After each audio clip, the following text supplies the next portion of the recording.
Hi hello నమస్తే మిత్రమా. కురుక్షేత్రంలో ధృతరాష్ట్రుని ఆవేదన. 100 మంది తనయులు తన కళ్ళ ముందే తాను బ్రతికి ఉన్నప్పుడే చనిపోతుంటే ఆ కన్న తండ్రి ఆవేదన వర్ణనాతీతం. కృష్ణ, ఏ పాపము చేయని నాకు ఈ శిక్ష ఎందుకని ధృతరాష్ట్రుడు అడిగిన ప్రశ్నకు కృష్ణ పరమాత్మ చెప్పిన సమాధానం వింటే మన ఒళ్ళు గగురు పొడుస్తుంది. 50 జన్మల క్రితం ధృతరాష్ట్రుడు చేసిన ఆ భయంకరమైన తప్పు, చేసిన పాపం వెంటనే కాకుండా ఇన్ని జన్మల తర్వాత ఎందుకు వెంటాడుతుందని మీ సంతానం మీ మాట వినడం లేదా? అది వారి తప్ప లేక మీ పాత రుణానుబంధమా? మిత్రమా, మనం చేసే ప్రతి పని ఒక విత్తనం లాంటిది. అది ఎప్పుడు మొలకెత్తుతుందో ఎవరూ చెప్పలేరు. సంతాన రూపంలో మన జీవితంలోకి వచ్చే కర్మను ప్రారబ్ధ కర్మ అని అంటారు.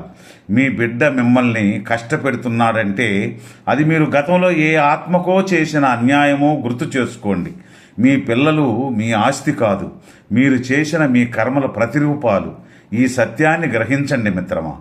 జీవితాన్ని మార్చుకోండి. జీవితం మీ చేతుల్లోనే ఉంది. కర్మచక్రం నుండి విముక్తి పొంది మీ సంతానాన్ని మీకు వరంగా మార్చుకోవడం ఎలాగో తెలుసుకోండి. కర్మ సిద్ధాంతం శాపంగా కాకుండా ఒక వరంగా భావించండి. 50 జన్మల క్రితం ధృతరాష్ట్రుడు ఒక వేటగాడుగా జన్మించినప్పుడు ఒక చెట్టుపై ఉన్న 100 పక్షి పిల్లల గూటిలో 100 పక్షి పిల్లల కళ్ళు పొడిచి చంపుతాడు. ఆ పక్షి పడ్డ ఆవేదనే ఇప్పుడు 100 మంది కౌరవుల రూపంలో ఆయనకు ఎదురయ్యింది. అది ఇన్ని జన్మల తర్వాతే ఎందుకు వచ్చిందంటే, ఏదైనా ఒక కర్మ ఫలించాలంటే దానికి సమయం సందర్భం రావాలి కదా. అందుకే నీకు 100 మంది సంతానం కలగాలంటే దానికి తగ్గ పుణ్యం ఉండాలి కదా. అందుకే నీకు 50 జన్మలు పట్టిందని అంటాడు శ్రీకృష్ణుడు. ఆ పుణ్యం కాస్త అయిపోగానే పాపం పడగవిప్పింది. అలాగే గాంధారి జీవితం కూడా ఇలాగే 100 మంది బిడ్డలున్న ఒక్కడు కూడా మాట వినడం లేదంటే గత జన్మలో చేసిన పాపమే. ఒక ఆత్మ మరొక ఆత్మకు భౌతికమైన శరీరాన్ని ఇవ్వగలదు, కానీ ఆ ఆత్మ మోసుకొచ్చే కర్మ మూటలను మార్చలేదు.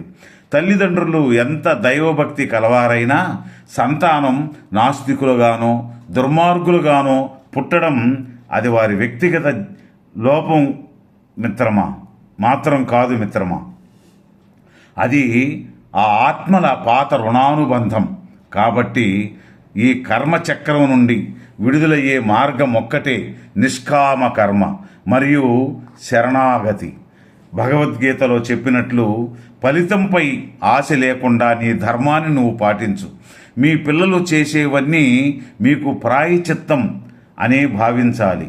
ఈ కాలంలో వృద్ధాశ్రమాలలో ఉన్నవారు కూడా అది వారు పూర్వజన్మలో వారి తల్లిదండ్రులకు చేసిన కర్మే ఈ జన్మలో పిల్లల ద్వారా మీరు అనుభవిస్తున్నారని అర్థం. ఈ జన్మలో భద్రశత్రువైన వాడు తర్వాతి జన్మలో అత్యంత ప్రీతిపాత్రమైన వారసుడిగా జన్మించి వాడి శత్రుత్వాన్ని తీర్చుకుంటాడు. మన జీవితం అనే నాటకంలో ప్రతి పాత్ర మనకు పుట్టే బిడ్డ తన అప్పు తీర్చుకోవడానికి లేదా అప్పు వసూలు చేసుకోవడానికి తిరిగి ఈ జన్మలో మన దగ్గరికే వస్తాడు. అదే రుణానుబంధం. రుణం లేనిదే ఏ జీవి మన దగ్గరకు రాదు. కొందరు పుట్టగానే ఐశ్వర్యం కూడా పుడుతుంది, కొందరు పుట్టగానే కష్టాలు కూడా పుడతాయి. ఇది విధి వ్రాత కాదు, ఇది మనమే వ్రాసుకున్న కర్మపత్రం. మీ పిల్లలే మీ కర్మలు, మీ కర్మలే పిల్లల ప్రతిరూపాలు. ఈ సత్యాన్ని గ్రహించి సత్కర్మలు చేసి రాబోయే తరానికి అద్భుతమైన పునాది వేయండి. మీ పిల్లలు మిమ్మల్ని కష్టపెడుతున్నా సుఖపెడుతున్నా అది భగవంతుని నిర్ణయం కాదు, అది మీ ఆత్మ ప్రయాణంలో మీరు సంపాదించుకున్న కర్మ ఫలితం. కర్మ సిద్ధాంతం శిక్ష కాదు మిత్రమా, అది మనల్ని మనం మార్చుకునేందుకు దేవుడు మనకిచ్చిన మంచి అవకాశం. కర్మలను మార్చుకోండి, ఇతరులకు దాన ధర్మాలు సహాయాలు చేయండి, ఫ్యూచర్ బాగుంటుంది.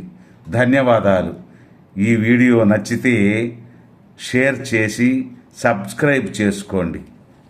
జై హింద్.